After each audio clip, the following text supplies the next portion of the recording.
CAA का एक ऐसा बिल है जिसने ना सिर्फ भारत में एक भूचाल खड़ा किया बल्कि पूरी दुनिया में उसकी बाज़गश्त सुनी गई। अभी पिछले हफ्ते ही अमेरिका की रिलीजियस फ्रीडम की जो एक बहुत बड़ी ऑर्गेनाइजेशन है जिसका ताल्लुक अमेरिका की सरकार से है, उन्होंने फिर एक बार कह दिया कि सीएए का बिल जो है डिस्क्रिमिनेटरी है। बहरहाल ये बहस तो वहाँ पे है। भारत में सीएए का जो बिल है, जिसको मैं पर्सनली हमेशा से कहता चला आ रहा हूँ, एक बहुत ही ह्यूमेन बिल है जिसका मकसद परसिक्यूटेड कम्युनिटीज़ को प्रिसाइजली बांग्लादेश, पाकिस्तान और अफ़गानिस्तान से भारत लाना है और उनको जाए पनाह देना है। और एक बहुत ही ह्यूमेन बिल है, लेकिन भारत में इसके ख़िलाफ़ जो विरोध हुए वो आपके सामने है। पूरी दुनिया में इसके ख़िलाफ़ जो विरोध हुए वो आपके सामने है और अभी भी इस पर डिबेट रुकने वाली नहीं। बाहर के देशों में जो बातचीत हो रही है वो तो अब होती रहेगी, उसका हम कैसे काउंटर नैरेटिव देते हैं ये अब एक हमारा मसला है। इसमें हम बहरहाल पीछे हैं, लेकिन ख़ुद भारत के अंदर इसका काउंटर नैरेटिव इतना स्ट्रॉन्ग नहीं है। एक तो है काउंटर नैरेटिव, एक है उसकी इम्प्लीकेशन। इन सब बातों से जुड़ी हुई एक ऑर्गेनाइजेशन जो बहुत ही इम्पॉर्टेंट है, निमित्तिकम, जो इसी मंशूर पे काम करती है कि परसिक्यूटेड कम्युनिटीज़ को भारत लाया जाए। हज़ारों लोगों को भारत ला चुके हैं और डॉक्टर रत्नू जी एक जाना पहचाना नाम है और उनके साथ ही बहुत जाना पहचाना नाम जे आहूजा जी आज मेरे साथ वीडियो लिंक पर दोनों मौजूद हैं। मैं पहले उन दोनों का स्वागत करता हूं। वेलकम जय आहूजा भाई और डॉक्टर रत्नू भाई, आप दोनों को खुश आमदेद। मैं जय भाई आपसे बातचीत शुरू करता हूं। मैंने अभी एक थोड़ा सा परिचय दिया जिसमें वो जो दुश्वारियां हैं कि ये क्यों अभी तक अपने नैरेटिव को इस्टेब्लिश नहीं कर सकी, यानी सीएए की पूरी जो सिचुएशन है वो एक अलग बहस है। इस वक्त भारत में कोविड भी बड़ी तेज़ी से गुजर रहा है, दुनिया कहीं ना कहीं सेटल हो ही जाएगी। आज के दिन भारत में सीएए की क्या सिचुएशन है, हम ये भी सुनते हैं कि नाम तो बड़ा इसने कमाया, इस पर बहुत डिबेट भी हुई, लेकिन रिजल्ट्स इस पर वो शायद नहीं आए जो आने चाहिए। डॉक्टर जय भाई कैसे देखते हैं सिचुएशन को? सर, जिस दिन आज आप और हम बात कर रहे हैं, आज तक ये जून के पहले हफ्ते तक 2021 में सीएए लागू नहीं हुआ। तो हम सीएए की बहस से पहले जहां थे, प्रैक्टिकली आज भी हम वहीं खड़े हैं। इसमें कोई रद्दोबदल नहीं है, कोई इम्प्लीमेंटेशन नहीं है। अभी भी 1955 के एक्ट में जो स्पेशल प्रोविजन है पाकिस्तान और अफगान माइनॉरिटीज के लिए, जिसका नेचुरल बेनिफिशियरी बांग्लादेशी भी है, क्योंकि जब ये एक्ट बना 55 वाला तब ईस्ट पाकिस्तान था, बाद में बांग्लादेश हो गया।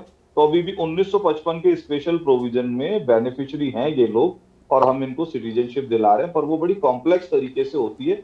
इसलिए हमने सिटीजनशिप अमेंडमेंट एक्ट आना चाहिए। ये 2010 से हमने डिमांड रेज करना शुरू किया था, जो 2019 में आया, लेकिन 2021 तक, आज जून 2021 तक लागू नहीं हुआ। आपने कहा कि प्रैक्टिकल सिचुएशन ये है कि वो अभी तक लागू नहीं हुआ, जबकि पूरी दुनिया में इसके खिलाफ प्रोपेगेंडा चल रहा है, भारत के अंदर प्रोपेगेंडा चल रहा है। ग्राउंड रियलिटी ये है कि वो लागू ही नहीं हुआ। डॉक्टर साहब, आपका तो पूरा मिशन ही वो परसिक्यूटेड कम्युनिटीज़ को, प्रिसाइजली हिंदूज़ और जो सिख हैं हमारे बहन भाई, उनको लाना है, और आपको तो इस एक्ट से बड़ी उम्मीदें बनी होंगी और you are one of the founder of this organisation. तो कैसे आप आज के दिन फील करते हैं? There is only one explanation कि कोविड के कारण जो ये सेंट्रल गवर्नमेंट है उसको पैर टिकाने का मौका ही नहीं मिला और भारत और पाकिस्तान के बीच में हॉस्टिलिटीज के कारण बॉर्डर भी बंद है। लेकिन at the end of the day this is a bureaucratic delay कि आप एक एक्ट जो पार्लियामेंट ने पास कर दिया है उसके नोटिफिकेशंस बनाने हैं सिर्फ। तो जो पूरा खाना वाना तैयार हो गया है, सजा के रख दिया है, मेहमान आ गए हैं, वो जो रोटी का गास बना के मुंह में डालना था वो नहीं डाल पा रहे। तो कुछ तो मजबूरियां रही होंगी, यूं कोई बेवफा नहीं होता। तो हम अभी भी आशान्वित हैं और आशावान हैं कि ये एक्ट नोटिफाई होकर के लागू होगा। 40,000 के लगभग पाकिस्तान से विस्थापित हिंदू, सिख और ईसाई लोग अभी इस एक्ट के द्वारा अपनी सिटीजनशिप की प्रतीक्षा में हैं और एक बहुत बड़ा मैसेज जाएगा। मेरी जो वरी है, मेरी जो चिंता है, मेरी जो आशंका है वो ये है कि कहीं ऐसा नहीं हो गया हो कि केंद्रीय सरकार जो जिहादियों का जो पूरा शाहीन बाग चला था और वो पूरा जो यहाँ पर वामपंथियों ने तमाशा किया था, तो कहीं रीथिंक तो नहीं हो रही है कोई बात, या कोई बैकफुट पे तो नहीं चली गई हमारी सरकार। मेरी चिंता ये है, क्योंकि यदि बैकफुट पे गई तो फिर हम भी जो भी हमें करना होगा हम करेंगे।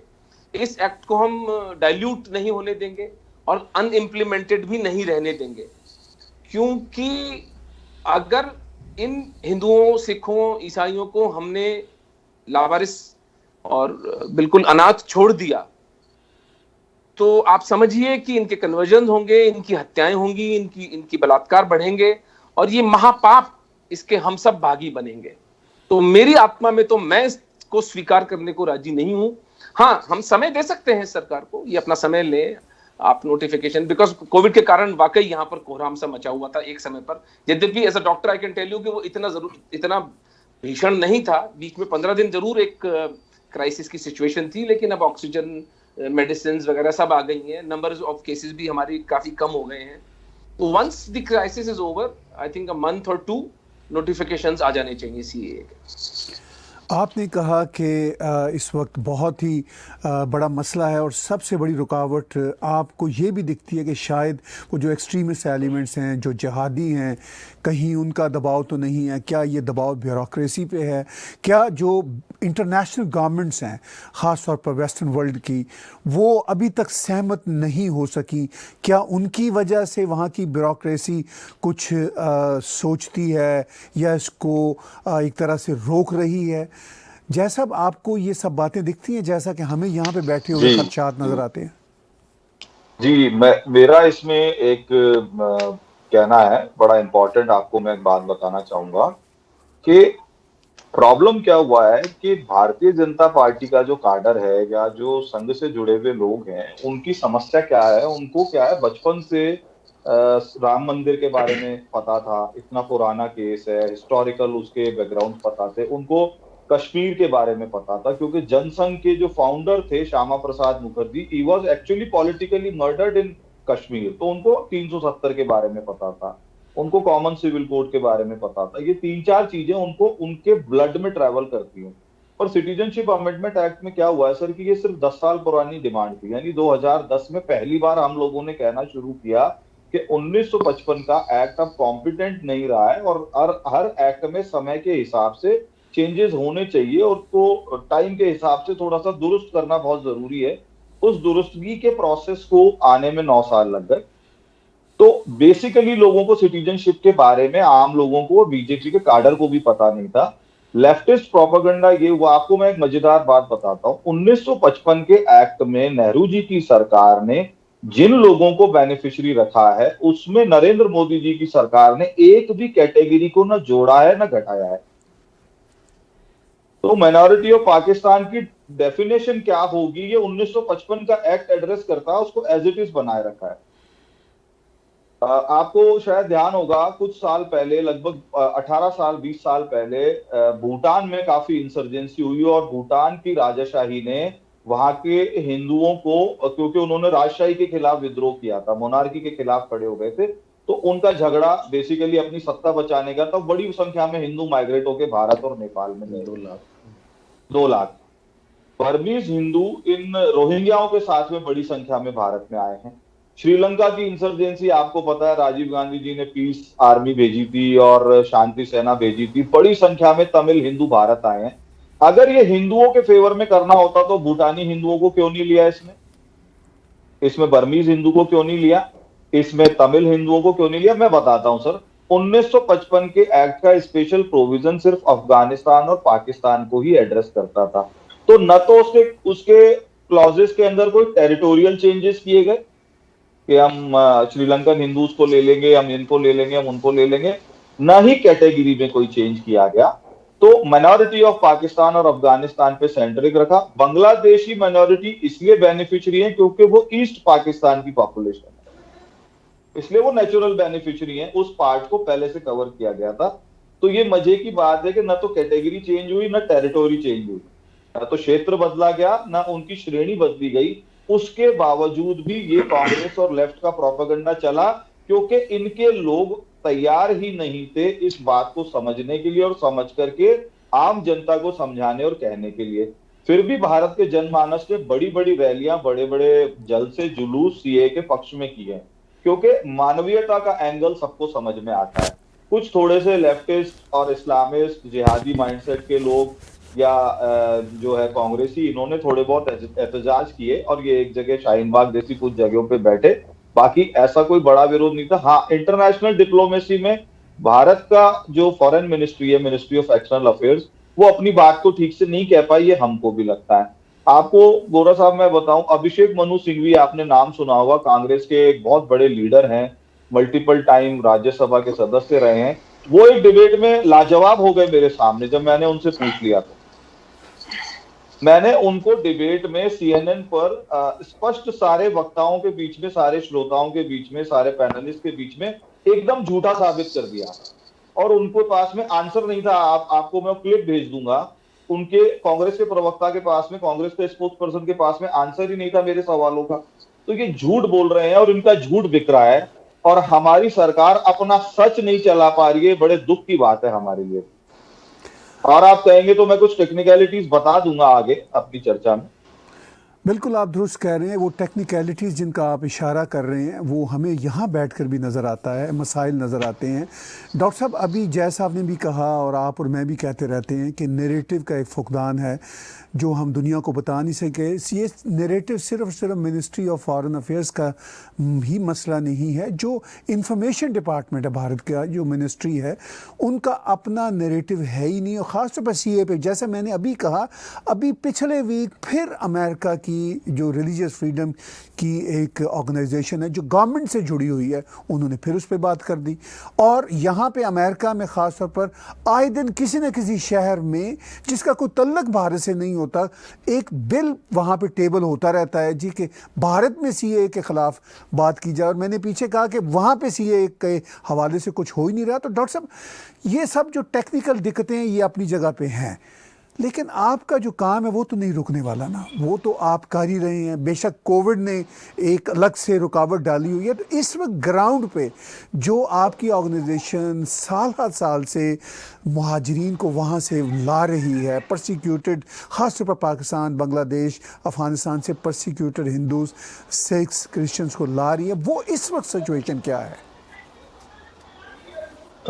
इस वक्त की सिचुएशन बताने से पहले आपकी बात का मैं अनुमोदन कर दूं। जो बात आपने जहां जुड़ी थी उसी सिरे पर कि 8 सिटी काउंसिल्स यूनाइटेड स्टेट्स की CAA के खिलाफ प्रस्ताव पारित कर देती हैं। हमारा जो फॉरेन मिनिस्ट्री का डिपार्टमेंट है, हमारा जो कमीशन है वहां पर DC के अंदर, वो भांग पी के सो रहा है। This is a failure. अच्छा, also failure of Hindu community. आप देखिए कि जो भी CAA के खिलाफ या कश्मीर के लिए जब इंडियन हाई कमीशन के सामने प्रदर्शन होते हैं तो पूरा पाकिस्तानी समाज वहां पहुंच जाता है। हमारे वहां 10 लोग खड़े होते हैं बेचारे। तो ये एक हिंदू सोसाइटी की पॉलिटिकल इंडिफरेंस और अपने भाइयों के इतने भयंकर कष्ट के प्रति एकदम एक इंडिफरेंस का भाव है, वो भी कहीं ना कहीं इस चीज के लिए जिम्मेदार है और उसको हमें एड्रेस करना चाहिए। चाहे हमारी स्पिरिचुअल लीडरशिप, चाहे हमारी रिलीजियस लीडरशिप, हमारे साधु संत, हमारे मठाधीश, संघ के लोग, जो तो जितने भी लोग हों, उस चीज को एड्रेस करें कि हिंदू समाज क्यों चुप पड़ा है। और उसका उदाहरण मैं आपको, शिकागो के अंदर ये पास होने वाली थी। वहां पे एक लड़का है मेरे पास, सचिन त्रिपाठी करके, उसका फोन आया, दादा मुझे वीडियोस चाहिए, मैं इसको काउंटर करना चाहूँ। अब देखिए 25-30 साल का, 26 साल का लड़का जो बेचारा खुद वहां पर अपना IT इंडस्ट्री में जाकर अपना पैसा कमाने गया, वो सिटीजन भी नहीं है वहां। उस बच्चे ने वहां पर वो सारा कर कुरा के और वो हमने उसको रोक दिया। यानी जो शिकागो की सिटी काउंसिल थी उसने कहा कि नहीं, इस बात में तो कोई दम ही नहीं है, यहाँ तो हिंदुओं का शोषण हो रहा है। मुझ जैसा, जैसे अपने उर्दू में कहते हैं नाचीज, एक साधारण किस्म का आदमी आज से 3 साल पहले यूनाइटेड स्टेट्स के स्टेट डिपार्टमेंट में जाके मैंने पाकिस्तानी हिंदुओं का, सिखों का केस रखा, तो जो स्टेट डिपार्टमेंट की महिलाएं थी, जो ऑफिसर्स थे, वो दंग रह गई कि हिंदुओं के साथ में ये हो रहा है पाकिस्तान में। तो इसका मतलब किसी ने उनको बताया ही नहीं है अब तक। बेसिक जो इंफॉर्मेशन जानी चाहिए थी वही नहीं गई है। तो ये तो हमारा ही फेलियर है ना। अब तो आपने पूछा कि हम अब क्या कर रहे हैं, तो अभी तो हम सब कुछ भी नहीं कर रहे हैं as far as Pakistan, Afghanistan और बांग्लादेश से हिंदुओं का आने का सवाल है, क्योंकि बॉर्डर सील्ड है और कोविड के कारण लॉकडाउन हुआ है, तो कोई बाहर से सिटीजन आ नहीं सकता। बहुत स्ट्राइट स्क्रीनिंग है। मार्च 2020 के बाद अब तक एक भी हिंदू बॉर्डर क्रॉस करके भारत नहीं आया है, एक भी सरदार, एक भी क्रिश्चियन पाकिस्तान से निकल के नहीं आया। ये हमारे लिए एक बहुत पीड़ादायक विषय है। यद्यपि इसका जो मुख्य कारण है वो कोविड का लॉकडाउन है, बट कोविड लॉकडाउन खुलने के बाद में सीएए यदि एक्टिवेट नहीं होगा, तो क्योंकि देखिए मेन इंसेंटिव वहां से आने वाले पाकिस्तानी हिंदू सरदार या क्रिश्चियन का ही हुआ कि उसको यहाँ पर सिटीजनशिप मिले, उसको नागरिकता मिले। और नागरिकता में अगर किंतु परंतु डाइल्यूशन होगा, हाँ मिलेगी नहीं मिलेगी, सीए लागू हो रहा है नहीं हो रहा है, हम डिफेंसिव पे जाएंगे, हम अपॉलोजेटिक दिखेंगे, तो अपना घर बार बेच के आ रहे हैं सर वो लोग। और क्या बेच के आ रहे हैं, छोड़ के आ रहे हैं अपना गहना गांठें, अपने रिश्तेदार, अपनी यादें, अपनी नौकरियां, अपनी गाड़ी, अपनी संपत्ति, सब कुछ गंवा के वो लोग आ रहे हैं। तो उन्हें कुछ श्योरिटी तो चाहिए कि हाँ वो यहाँ आएंगे तो उन्हें एटलीस्ट सिटीजनशिप मिल जाएगी। अगर हम वो श्योरिटी भी नहीं देते हैं तो फिर तो कोई क्यों आएगा फिर हमारे देश में।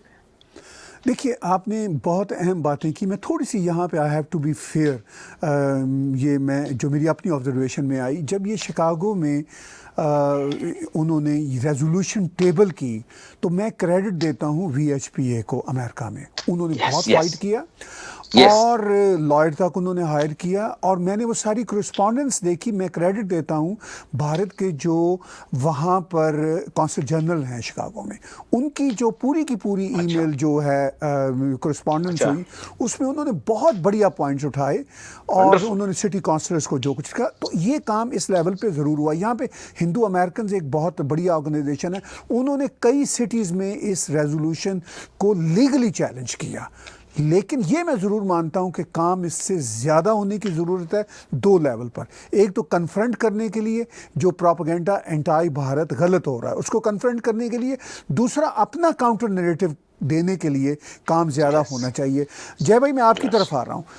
डॉक्टर साहब ने कहा कि एक तो कोविड की सिचुएशन भी है, दूसरा ये है कि जब किसी को ये ज़मानत ही नहीं है, गारंटी ही नहीं है कि वो पाकिस्तान से अपना सब कुछ छोड़ के भारत आए तो उसको सिटीज़नशिप भी ना मिले। हमने बहुत सारे ऐसे वीडियो क्लिप्स भी देखे फ्रैंकली, और बहुत सारी डॉक्यूमेंट्रीज भी देखी जो भारत में पहुँचे हिंदू बहन भाई, वो बेचारे उनमें से सभी नहीं तो कुछ एटलीस्ट बहुत मिजरेबल लाइफ भी रही, सिटीज़नशिप भी नहीं मिली। तो इस वक्त उनकी जो रीसेटलमेंट है इन टर्म्स ऑफ उनकी सिटीजनशिप और बेहतर जिंदगी की तरफ, जो एटलीस्ट पुराने लोग आए हुए हैं, जय भाई हमारे व्यूज को बताइए वो सिचुएशन क्या है। सर, इसको थोड़ा सा ना मतलब ठीक तरीके से समझना पड़ेगा। यहाँ बहुत पीछे नहीं जाते हैं हम, 1950 में चले जाते हैं, 1950 में।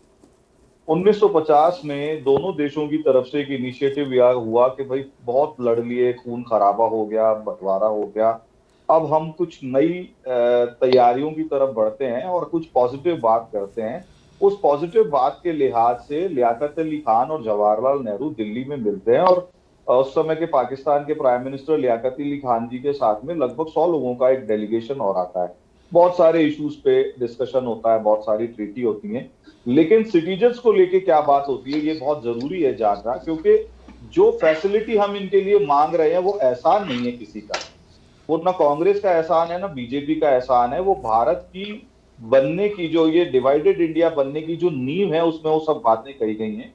दोनों देशों के प्राइम मिनिस्टर्स दो बात पे एग्री करते हैं। पहली ये कि अगर हमारे देश की किसी माइनॉरिटी को ये लगता है कि 47 में हमने सरहद के उस पार न जाके गलती कर दी, तो उसको एक मौका मिलना चाहिए अगर वो आना चाहे तो इस लिहाज से अगर भारत का कोई मुसलमान पाकिस्तान जाना चाहेगा तो पाकिस्तान को उसे लेना पड़ेगा। ऐसे ही पाकिस्तान का कोई माइनॉरिटी सिख, क्रिश्चियन, हिंदू भारत आना चाहेगा तो भारत को उसको लेना पड़ेगा। और साथ ही ये भी तय किया गया कि इस तरीके के लोग जो अनडिवाइडेड इंडिया के सिटीजन हैं, आज वो डिसीजन ले रहे हैं जो 47 में नहीं लिया, तो उन लोगों को प्रेफरेंस पर सिटीजनशिप दी जानी चाहिए। उनको नॉर्मल ग्लोबल सिटीजन, कोई लंदन का आदमी भारत में बसने आ गया, कोई अमेरिका का आ गया, वैसे ट्रीट नहीं कर सकते। खून के रिश्ते हैं, सरहद के दोनों पार आज भी हमारे खून के रिश्ते हैं। सर, मेरे दादाजी सेंट्रल सिंध से, बेरानी से माइग्रेट होकर 1947 में आए थे और अपने हाली, अपने माली, अपने दुनिया भर के लोगों को, 600 लोगों को लेके आए थे एक साथ। कैसे कैसे खत्म हो जाएंगे रिश्ते? तो इस लिहाज से फिर क्या हुआ कि आपको ध्यान होगा, पार्टीशन डीड के समय सिंध के एक बड़े नेता थे आचार्य कृपलानी, वो कांग्रेस के प्रेसिडेंट थे। तो आचार्य कृपलानी बाद में नेहरू जी के पीछे पड़ गए कि भाई आपने वचन दिया है लियाकत अली खान के साथ में, रिटर्न ट्रीटी किया है, आप इस पे कोई एक्ट तो बनाओ, इनको कहां पे रखोगे, कैसे रखोगे, इनको लीगली कैसे एड्रेस किया जाएगा। तो नेहरू जी ने कहा कि भाई अभी समय ठीक नहीं है, हम वर्किंग गवर्नमेंट चला रहे हैं, हम इलेक्ट होके नहीं आए हैं, 52 में इलेक्शन हो जाने दीजिए, जनरल इलेक्शन, और हम आएंगे दोबारा तो हम इस काम को करेंगे। इस लिहाज से 52 में फिर आ गए वापस। 53 में एक पार्लियामेंट्री बोर्ड बनाया गया कि सिटीजनशिप को कैसे एड्रेस किया जाए, और ये जो माइग्रेंट्स है इनको कैसे एड्रेस किया जाए, और पूरी दुनिया का कोई आदमी आएगा तो उसको कैसे डील किया जाएगा, और पाकिस्तान का और अफगानिस्तान का कोई आदमी आएगा तो कैसे डील किया जाएगा। अफगानिस्तान का नाम जुड़ने का किस्सा भी बहुत अलग है सर। एक बड़े लीडर हुआ करते थे, खान अब्दुल गफ्फार खान, जिनको सीमांत गांधी, फ्रंटियर गांधी कहते थे। वो 1954 में भारत अपने दोस्तों से मिलने आए, तो उनको पता चला कि इस तरीके की किसी एक्ट पे वर्किंग चल रही है, तो उन्होंने रिक्वेस्ट किया कि पश्तो एरिया में फंसे हुए सिख और हिंदुओं के दिन भी बुरे आने वाले हैं, आप आज ही अफगानिस्तान लिख दो, तो कल को इनके लिए विंडो ओपन रहेगी आने की। तो जो एक्ट में सिर्फ पाकिस्तान की माइनॉरिटीज को एड्रेस किया जाना था प्रोविजन में, जिस प्रोविजन में, उसमें एड्रेस कर दिया गया साथ में अफगानिस्तान की माइनॉरिटीज को भी। इस तरीके से ये एक्ट बना, और इसमें 3 तरीके से भारत की सिटीजनशिप को बताया गया है। एक तो बाय बर्थ सिटीजनशिप के लिए अगर आप भारत की धरती पे कोई बच्चा पैदा हो रहा है तो उसके माता पिता में से एक जने का इंडियन होना जरूरी है। अगर फॉरेन की धरती पे पैदा हो रहा है तो उसके माता पिता का दोनों का इंडियन होना जरूरी है, वो तुरंत जाके इंडियन एम्बेसी में बच्चे का इंडियन पासपोर्ट क्लेम कर सकते हैं। दूसरा था बाय नेचुरलाइजेशन, उसके अंदर पहला क्लॉज है सर सेक्शन 5(1) है, जो स्पेसिफिकली कहता है कि अगर आप पाकिस्तान की माइनॉरिटी हैं, आप भारत में 7 साल से रह रहे हैं, और आपके पास में ये प्रूफ है कि आपका या आपके माँ बाप में से किसी भी एक का बर्थ बिफोर पार्टीशन है, तो हम आपको प्रेफरेंस पे 7 इयर्स में सिटीजनशिप देंगे। यहां से हमारी लड़ाई शुरू होती है। होता क्या है सर, इस प्रोविजन में घर के एक बंदे को तो इस लिहाज से नागरिकता मिल जाती है, कोई सीनियर मोस्ट आदमी को, पर उसके बच्चे जो हैं उनके फादर का बर्थ नहीं है 47 से पहले का। वो बच्चे 12-12 साल जनरल कैटेगरी में सिटीजनशिप के लिए वेट किया करते हैं, उनका करियर स्टक हो जाता है, वो बच्चे पॉलिटिकल हॉस्टेज बन जाते हैं, वो एक शहर से बाहर नहीं जा सकते, वो गवर्नमेंट कॉलेज में सब्सिडी की पढ़ाई में क्लेम नहीं कर सकते, चाहे वो कितने भी होनहार क्यों ना हो, एलिजिबल क्यों ना हो। तो हमने कहा कि सर ये जो माइग्रेशन हो रहा है, ये सब कुछ बच्चों को और परिवार को और अपने धर्म को बचाने के लिए लोग कर रहे हैं। कृपया ये राइडर 47 वाला हटा दीजिए, और इन लोगों को एक लिमिटेड टाइम के अंदर पूरे परिवार को एक साथ सिटीजनशिप दे दीजिए। यहां से हमारी लड़ाई 2010 से शुरू होती है। तो ये एक बहुत जरूरी बात है समझने की कि इनको भारत में शरण देके, या जो सरकार है वो कोई एहसान नहीं कर रही। आपने इंटरनेशनल लेवल पे ट्रीटी की हुई है, उस ट्रीटी को आपने यूएन में एक्नॉलेज कराया हुआ है। तो पाकिस्तानी माइनॉरिटी अगर भारत में आके शरण लेती है तो ये कॉन्स्टिट्यूशनल राइट है उनका, ये भारत के संविधान में एक्नॉलेज की जा चुकी हैं चीजें। अभी कोई कहता है साहब ये रोहिंग्याओं की क्या बात है, बांग्लादेशियों की क्या बात है, तो भैया उनका कोई कॉन्स्टिट्यूशनल राइट नहीं है, इंडियन कॉन्स्टिट्यूशन में है तो आप बता दीजिए। आप दोनों को एक साथ कैसे रख सकते हैं? एक आदमी को इसलिए आना पड़ा है कि उसकी बच्ची उठा ली जाती है सरेआम, उसको और बांग्लादेश से फेंस क्रॉस करके आने वाले क्रिमिनल्स को आप एक साथ कैसे रख सकते हैं? उनको एक कैटेगरी में उन पे बात कैसे की जा सकती है? So this is the point where our establishment and our organization have been failed अपनी बात को ठीक से रखने में। हाँ, मैं और ओमेंद्र जी कहीं भी गए हैं तो हमारी बात को हमने ठीक से रखा है और लोगों को लाजवाब किया है, क्योंकि हमारा दिल ही इन्हीं लोगों के लिए धड़कता है। मैंने मेरे दादाजी का स्ट्रगल सुना है, गोरा साहब, उन्होंने पैदल स्ट्रगल किया। 1000 एकड़ के लैंडलॉर्ड ने पैदल धक्के खाए भारत आने के बाद। मेरे पिताजी और यहाँ डॉक्टर थे, आकर कितनी हजारों गरीबी का किलोमीटर। जीवन जिया है। मेरे पिताजी डॉक्टर थे, 1.5 साल के थे जब वो पार्टीशन हुआ और फिर वो बाद में डॉक्टर बने। तो मेरे मेरे पीछे आपको मेरे दादाजी और पिताजी की फोटो दिख रही है। मेरे पिताजी के साथ मैं हजारों किलोमीटर साइकिल पे घूमा हूँ। मैंने इन लोगों का स्ट्रगल देखा है। तो आज मुझे लगता था कि जो आ रहा है आगे बढ़ के हमें उसका हाथ पकड़ना चाहिए, और जो पीड़ा हमारे पुरखों ने भोगी, वो पीड़ा इनको भोगनी तो पड़ रही है, पर हम कम कितनी कर सकते हैं उसकी कोशिशें हम लोग लगातार जारी रखते हैं। जब भी कोई बच्ची उठती है रात को नींद नहीं आती, बिल्कुल मतलब अंदर से हमारा दिल जो है बुरी तरह से खून रिसता है उसमें से, हमारे कानों में से खून रिसता है ये सुन सुन करके। मेरी बेटी है, जब मैंने ये सब शुरू किया 2010 में, मेरी बेटी 9 साल की थी। मैं उसको देख के सोचता था कि यार मेरी कोई 9 साल की बच्ची को उठा के ले जाएगा, फोर्सफुली कन्वर्ट करके इसका निकाह करा देगा, तो एक बाप जी कैसे सकता है। जी, बेटियां बेटे जिनके बच्चे होते हैं वो समझते हैं इस बात को। तो वो ह्यूमैनिटी के साथ हमने शुरू किया और भगवान की बहुत कृपा रही, हजारों लोगों के वहां से निकाला भी। आज हम लोग 12-13 कच्ची बस्तियों को, स्लम्स को, जिसमें एक एक की पॉपुलेशन 1200-1500 है, ऐसी स्लम्स को हम लोग टेक केयर कर रहे हैं, लोगों के मेडिकल इश्यूज को टेक केयर कर रहे हैं, उनके वीजा एक्सटेंड करा रहे हैं। और ये नए वाले लॉट में 2017 में पूरे भारत की पहली सिटीजनशिप हम लोगों ने जयपुर में करवा के आइस ब्रेक की, लोगों को बताया कि यस दिस इज पॉसिबल, हम ऐसा कर सकते हैं। और पूरे देश में अलग अलग एस्टेब्लिशमेंट पे, डिस्ट्रिक्ट कलेक्टर्स पे और राज्य सरकारों पे दबाव बना के जब सेंट्रल गवर्नमेंट ने आपको ऑथराइज कर दिया है 1955 के एक्ट में, और जयपुर अगर सिटीजनशिप दे सकता है, तो भैया भोपाल क्यों नहीं दे रहा है, नागपुर क्यों नहीं दे रहा है, पुणे क्यों नहीं दे रहा, मुंबई क्यों नहीं दे रहा है, अहमदाबाद क्यों नहीं दे रहा। और धीरे धीरे सब जगह होने लगा। So this is a small journey and my experience and my thoughts towards this. Thank you. जी, बहुत आपने अहम बात की। मैं थोड़ी सी एक दो बातें आपकी तरफ वापस लौटूंगा पूछने के लिए। डॉक्टर साहब, इतना बड़ा काम हो रहा है, हज़ारों लोगों की रीसेटलमेंट हो रही है और इतने बड़े बड़े फ्यूचर प्लान्स हैं। इसके लिए ज़ाहिर है रिसोर्सेज चाहिए। सबसे बड़ा जो रिसोर्स होता है वो फंड रेजिंग है। कैसे आप रिसोर्सेज इकट्ठे करते हैं, कैसे लोगों को जोड़ते हैं, और क्या फ्यूचर के फर्दर प्लान हैं तमाम तर दिक्कतों के बावजूद? ताहिर भाई, बहुत विनम्रता से ये बात कह रहा हूँ कि हिंदू समाज ने हमारी बहुत सहायता की है इसमें।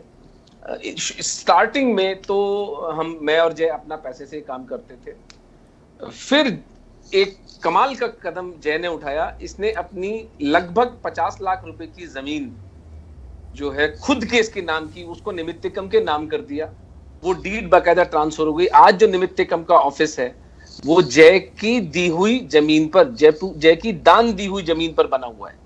तो वॉकिंग द टॉक का सबसे बड़ा ज्वलंत उदाहरण मेरे जीवन में अगर कोई है तो वो जय आहूजा है, इधर उधर की नहीं।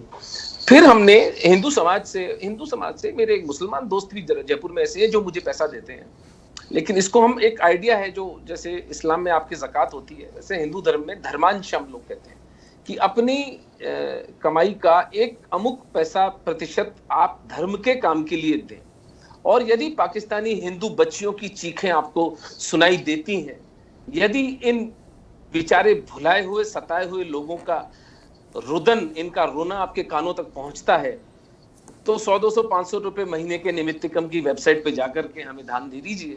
और मैं ये बहुत विनम्रता और बहुत गर्व के साथ कहता हूं कि हिंदुओं ने हमारी सुनी और अभी हमारे पास पर्याप्त धर्मांश आता है कि हम इस वक्त 5 ऑफिसेस जो है वो पूरे भारतवर्ष में चला पा रहे हैं, लोगों को सैलरीज देकर के। क्योंकि सिटीजनशिप का काम, उस डॉक्यूमेंटेशन, जाकर के मेडिकल केयर देना, उनके छोटे छोटे मसले सब सॉर्ट आउट करना, उनके छोटे छोटे झगड़े सुलटाना, किसी की शादी में कुछ हो रहा है, वो सब हमारी टीम करती है।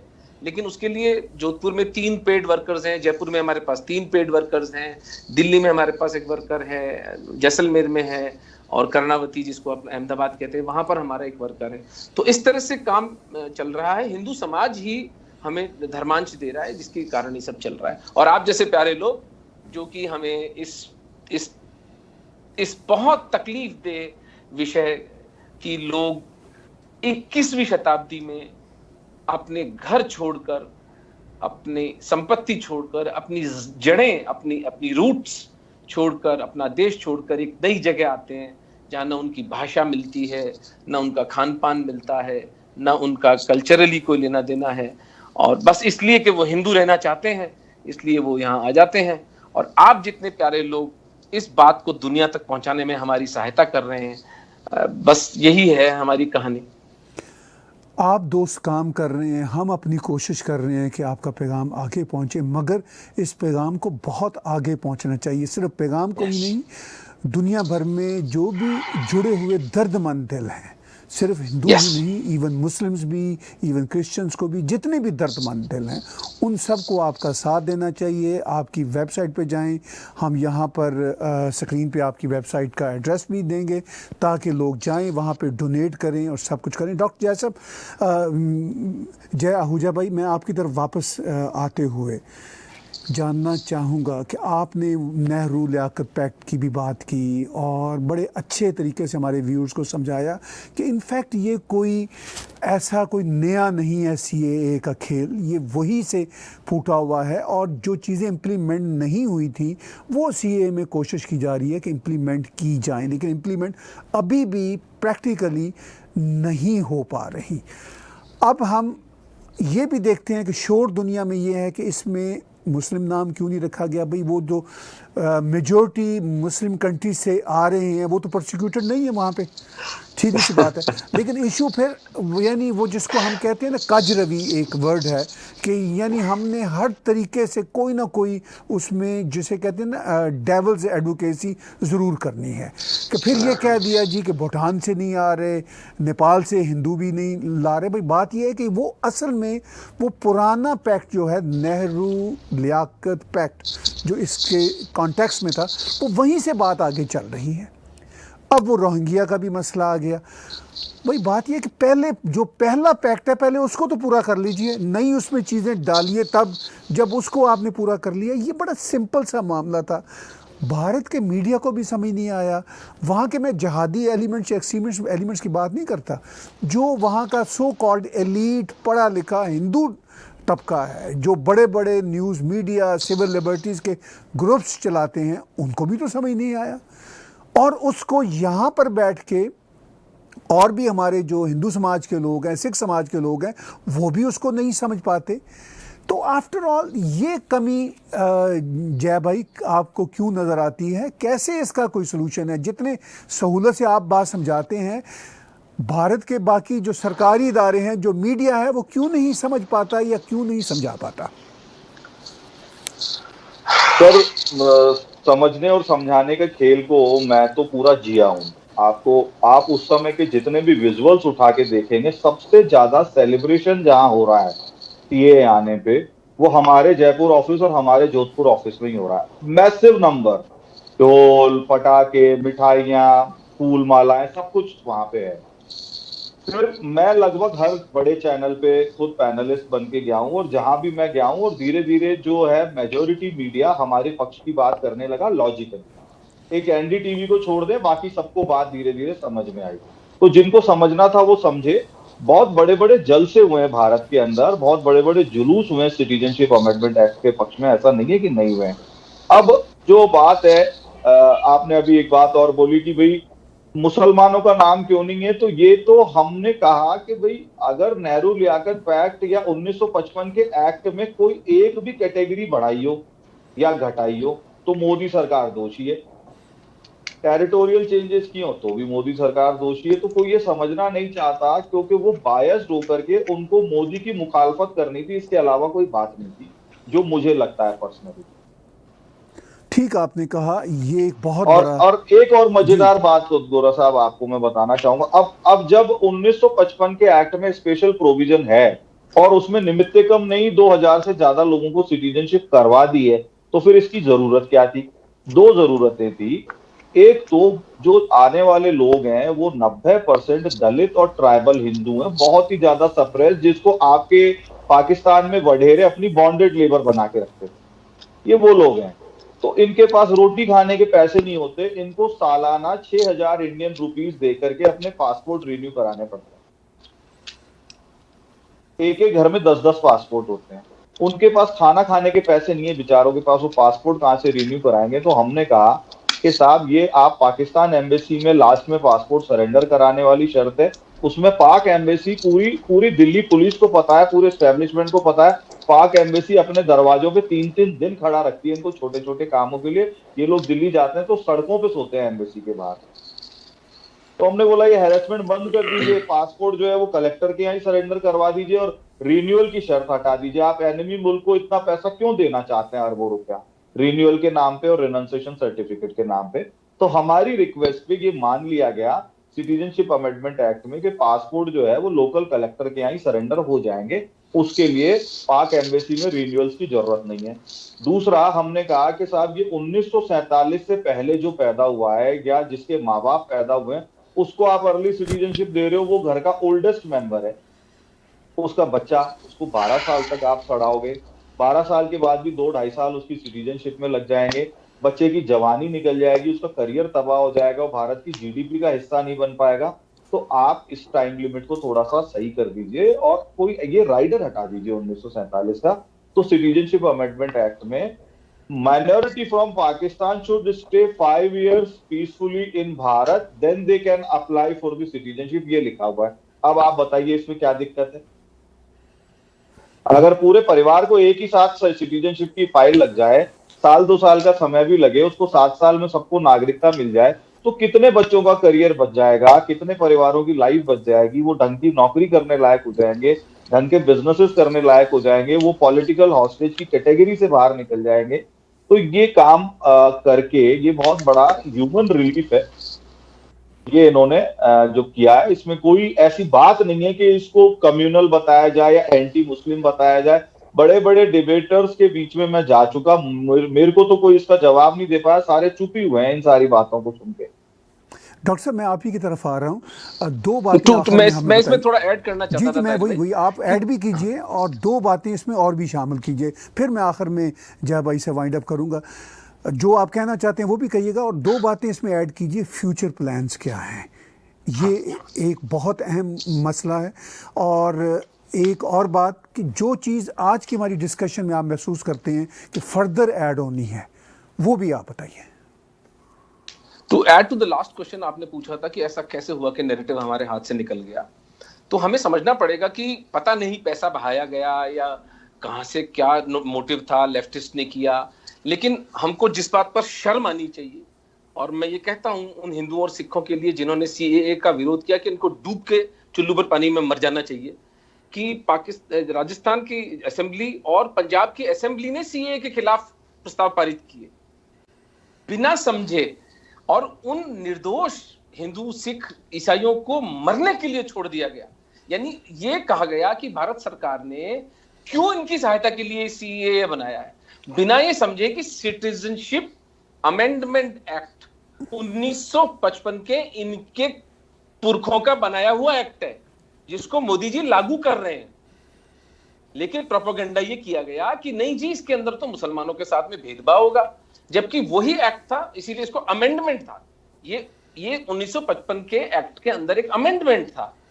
इतनी मोटी बात भी लेकिन हिंदुस्तान की जनमानस से छुपा दी गई, म्यूटिलेट कर दी गई और बिल्कुल उसको भौंडा कर दिया गया। तो ये हमारी असेंबलियां जब हमारे खिलाफ पास कर रही हैं तो अमेरिका की सिटी काउंसिल से क्या शिकायत करेंगे।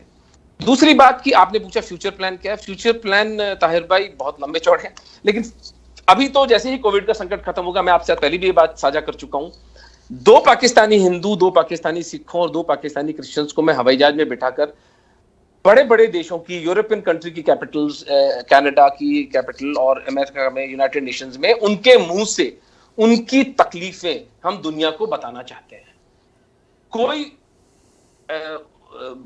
बीच का एक्टिविस्ट नहीं होगा, ओमेंदर रत्नू नहीं बोलेगा, कोई वकील नहीं बोलेगा, कोई लॉयर कोई हायर नहीं करेंगे। इनके सीधे साधे मुंह से सिंधी भाषा में, पंजाबी भाषा में ये अपनी तकलीफें बयान करें, पूरी दुनिया सुन ले कि उनकी आंखों के सामने लगभग 1.5 करोड़ हिंदू, सिखों और ईसाइयों को जेनोसाइड किया जा रहा है। उसका पूरा एक डॉक्यूमेंटेशन और एक ह्यूमेन, मानवता के मरे हुए चित्त के सामने हम अपील करेंगे कि कम से कम इनकी बात सुनी जाए। मेरा तो प्लान ये है कि कोई देश अगर इस बात को समझता है तो इंटरनेशनल कोर्ट ऑफ जस्टिस के अंदर पाकिस्तान पर केस चलना चाहिए कि आपने किया क्या है इन लोगों के साथ में। ये मौलिक मानवाधिकारों का हनन है, बेसिक ह्यूमन राइट्स का वायलेशन है।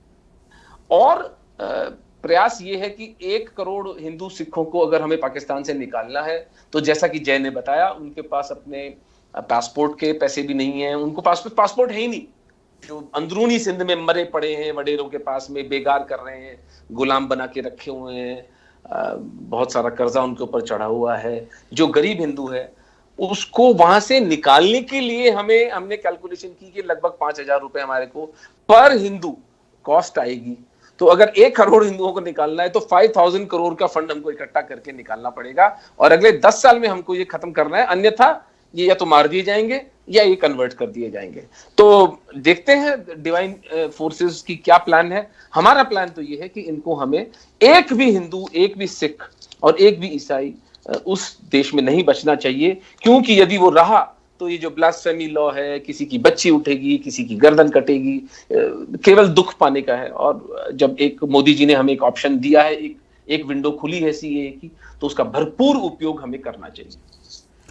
आखिर में जय भाई ये बताइए कि हमारी आज की बातचीत में जो बात आप समझते हैं मिस हो रही है वो भी बताइए, और जो डॉक्टर रत्नू जी कह रहे हैं कि जो सीए की एक official quote and quote window खुली है उसका भी भरपूर फ़ायदा उठाना चाहिए, कैसे फ़ायदा उठा सकते हैं? सर, फायदा तो ये है कि अब आप देखिए कि हम इतने लंबे समय में 2016 से सिटीजनशिप दिसंबर से वापस से थोड़ा सा ईज करी गई है और कलेक्टर्स को पावर डेलीगेट करने के बाद में सिस्टम काम करने लगा थोड़ा सा। उस समय से लेके अब तक पूरे भारत में कुछ 3,500 सिटीजनशिप हुई है। नहीं, भारत में 10,000 हो गए। नहीं, राजस्थान में 3,500। हाँ, राजस्थान में, सॉरी सर, राजस्थान में 3,500 हुई है, भारत में 10,000 हुई है। अब राजस्थान के 3,500 के मुकाबले में 37,000 से ज्यादा लोग सीए लागू होते ही दूसरे दिन एलिजिबल हो जाएंगे। बिल्कुल। और ये फिर परमानेंट हो जाएगा ना सर। मतलब आप भारत में आए, आप पाकिस्तानी माइनॉरिटी हो, आपको कोई फालतू की परेशानी नहीं उठानी है, आपको 5 साल बिताने हैं और अब सिंगल वीजा 5 साल का देने लगे। ये राजनाथ सिंह जी के समय हो गया था। अब इनको स्टेट ट्रैवलिंग अलाउ कर दिया है साल में 50 दिन। जो पहले पॉलिटिकल हॉस्टेज थे केवल एक म्यूनिसिपल एरिया में या एक छोटे से कस्बे में भी कई बार अगर स्पॉन्सर एक छोटे गांव में रहता है तो उस गांव से बाहर नहीं जा सकते थे। अब 50 दिन आप स्टेट ट्रैवल कर सकते हो, ऑफिशियली आप बिजनेस कर सकते हो, ऑफिशियली आप नौकरी कर सकते हो प्राइवेट सेक्टर में। ऐसी रियायतें राजनाथ सिंह जी ने बहुत दी थी। सीए लागू होने का मतलब परिवार का परिवार एक ही साथ एक ही दिन सिटीजनशिप के लिए अप्लाई करेगा और उनकी फाइलें भी लगभग एक साथ क्लियर होंगी, तो पूरे परिवार के परिवार का भला होगा और बैकलॉग नहीं रहेगा ज्यादा, लोगों की परेशानी बहुत कम हो जाएगी, लोगों की जिंदगी बड़ी आसान हो जाएगी। वो जिस तरीके से अभी भी पॉलिटिकल हॉस्टेज बन के और आईबी की नजर में, सीआईडी की नजर में 24 घंटे उनकी फाइल खुली रहती है, सर्विलांस में रहते हैं बेचारे, सब तरीके की चीजें उनको बर्दाश्त करनी पड़ती है, उनका जीवन बहुत आसान हो जाएगा। वहां पे बैठे हुए, पाकिस्तान में बैठे हुए हिंदुओं को बहुत बड़ी उम्मीद जगेगी कि अब हमारे को सिस्टम के द्वारा इतना ह्यूमिलेटेड नहीं किया जा सकता जैसा हमारे साथ पहले होता था। अब हमारी लाइफ वहां जाके काफी नॉर्मल रहेगी, हम काफी नॉर्मल तरीके से जी सकते हैं और 5 साल एक ऐसा अरसा है कि निकलते देर नहीं लगती है। और सबसे बड़ी बात, सिटीजनशिप अमेंडमेंट एक्ट में ब्यूरोक्रेसी को टाइम बाउंडेड डिस्पोजल के लिए जो है बाउंड किया गया है कि 1 साल के अंदर अंदर अगर आपने इसकी सिटीजनशिप को डिस्पोज नहीं किया तो ये ऑनरेरी सिटीजन हो जाएगा भारत का, इसको नागरिकता के सारे अधिकार स्वतः प्राप्त हो जाएंगे। तो ये एक बहुत बड़ी बात है जो हमें बहुत सारी उम्मीदें देती है। तो हमारा पूरा फोकस, फ्यूचर प्लान मेरा तो एक ही है ग्राउंड एक्टिविस्ट होने के नाते, कि थोड़ा सा लॉकडाउन खुलते ही मैं दिल्ली जयपुर एक कर दूंगा, सारे नेताओं से, वहां के पत्रकारों से, सबसे मिलके इस पे बड़ी मुहिम चला के माननीय अमित शाह जी से भी मिलेंगे, बाकी लोगों से भी मिलेंगे और एट एनी कॉस्ट सीए अगले 2-3 महीने में लागू करवा के मानेंगे। मेरा प्लान एकदम स्ट्रेट है। बहुत बहुत शुक्रिया। मैं पहले भी यही करता आया। जी जी जय भाई, आपने बिल्कुल बहुत वाज़ेह शब्दों में कहा कि आपका प्लान ये है कि इसको 2 महीने के अंदर अंदर लागू करा के रहेंगे। ये बहुत बड़ा आपका टारगेट है और ये होके रहेगा। हम भी समझते हैं इसलिए कि जो आपकी ऑर्गेनाइजेशन है निमितिकम, वो इतने कम अरसे में, चंद सालों में इतने बड़े बड़े काम कर दिए उन्होंने। हज़ारों लोगों को आप ले आए। अब आपका 1 करोड़ लोगों को लाने का टारगेट है। और मैं यहाँ पे बैठा हुआ यही कहूँगा कि अमेरिका, कनाडा, यूरोपियन यूनियन और ऑस्ट्रेलिया में बसने वाले हमारे जितने भी दर्दमंद दिल हैं, ख़ास तौर पर हिंदू और सिख समाज के जो लोग बसते हैं, उनको आपका भरपूर साथ देना चाहिए। आपकी वेबसाइट पे जाके आपको डोनेट करना चाहिए। आखिर में डॉक्टर रत्नू जी कुछ कहना चाह रहे हैं? जी डॉक्टर साहब। हाँ, ताहिर भाई, मैं कह रहा था कि आपने जो फ्यूचर प्लान्स की बात की उसमें एक बात रह गई थी कि अभी अमेरिका ने 1.5 लाख रेफ्यूजीज के लिए अपने दरवाजे खोले हैं। तो प्रयास हम लोग कर रहे हैं कि पाकिस्तान से 200, 300, 400 कुछ हिंदुओं को हम अमेरिका में रेफ्यूजी स्टेटस दिलवा सकें। तो उसमें हम आपसे भी सहायता लेंगे कि वो इट्स अ कॉम्प्लिकेटेड प्रोसेस, एक लॉयर हायर करना पड़ता है, पेपर वर्क होता है, वहां से लोगों को निकालना, उसमें फंडिंग भी होगी। फंडिंग पैसे तो अरेंज हो गए हैं, लेकिन पता नहीं हम ये कर पाएंगे कि नहीं। लेकिन ये भी हमारे एजेंडा पर है, क्योंकि सारे 1 करोड़ को भारत में लाना, वैसे तो लाएंगे हमारी सारी आंखों पर, लेकिन कुछ को हम ऑस्ट्रेलिया भेज दें, कुछ को हम यूरोप भेज दें, कुछ को नॉर्थ अमेरिका भेज दें, तो भी एक फ्लो शुरू होता है जिसमें इन लोगों के लिए एक रास्ता बनता है। और हम CAA को विथड्रॉ या डाइल्यूट नहीं होने देंगे। हमें इसके लिए किसी भी हद तक जाना पड़ा तो हम जाएंगे। एक कॉन्स्टिट्यूशनल मैकेनिज्म से बनाए हुए लीगल राइट को हम फोरफीट नहीं होने देंगे। ये पाकिस्तान के हिंदू और सरदार और अनाथ नहीं है। जी आप एक इम्पोर्टेंट बात, जब इतना विरोध हो रहा था शाहीन बाग का, आपको मैं आज एक बात कहना चाहूंगा। हमने पूरा प्लान कर लिया था। जोधपुर से दिल्ली है 600 kilometre, 600 kilometre. So we were decided a pad yatra, 3000 लोगों को साथ लेके मैं पैदल निकलने वाला था जोधपुर से दिल्ली, भारत सरकार को सॉलिडेरिटी देने के लिए। और भारत के अलग अलग हिस्सों से पैदल रिफ्यूजी हिंदूज के और सिखों के जत्थे आके हम लोगों के साथ मर्ज होने वाले थे। और रामलीला मैदान तक पहुंचते पहुंचते हम 15-20 हजार लोग हो जाने। हमने तैयारी कर ली थी। कोविड अगर नहीं आता तो हम ये इतिहास भी रच के दिखाते भारत को और पूरी भारत की जनता को कि हम इनके साथ 600 किलोमीटर पैदल ही चले जाते भारत सरकार को सपोर्ट करने के लिए कि आपने बहुत बड़ा काम किया है। और उसके दौरान मीडिया को अपने आप इनके दर्द को, इनकी पीड़ाओं को कवर करना पड़ता और इनकी बात को सुनना पड़ता। अब नौबत आएगी तो अब भी ऐसा करेंगे। 600 किलोमीटर नहीं, 6000 किलोमीटर चलना पड़ेगा इनके लिए। इनके साथ तो भी सबसे आगे आगे मैं ही चलूंगा। बहुत शुक्रिया आप दोनों दोस्तों का। आप दोनों ने वक्त दिया और आपके जज्बे, आपकी हिम्मतें इसी तरह सलामत रहें, इसी तरह कड़ी रहें, ताकि जो पिसे हुए बहन भाई हैं उनको जाए पनाह मिल सके। बातचीत सुन रहे थे आप डॉक्टर रत्नू की, जय आहूजा जी की, जो निमितिकम ऑर्गेनाइजेशन के रूहे रवां हैं। और उनकी वजह से एक बहुत ही बड़ा काम भारत में, बल्कि साउथ एशिया में हो रहा है कि जो परसिक्यूटेड कम्युनिटीज़ हैं पाकिस्तान से, अफ़गानिस्तान से, बांग्लादेश से, वो ना सिर्फ भारत पहुंच सकती हैं बल्कि उनकी सेटलमेंट भी हो सकती है। आपने उनकी बातें सुनी, उनका फ्यूचर प्लान सुना, आप ज़रूर उनका साथ दीजिए। ये आपका भी एक बहुत ही अहम कंट्रीब्यूशन होगा। आज का बिला तकल्लुफ़ तजिया ताहिर गोरा के साथ देखने और सुनने का बहुत शुक्रिया।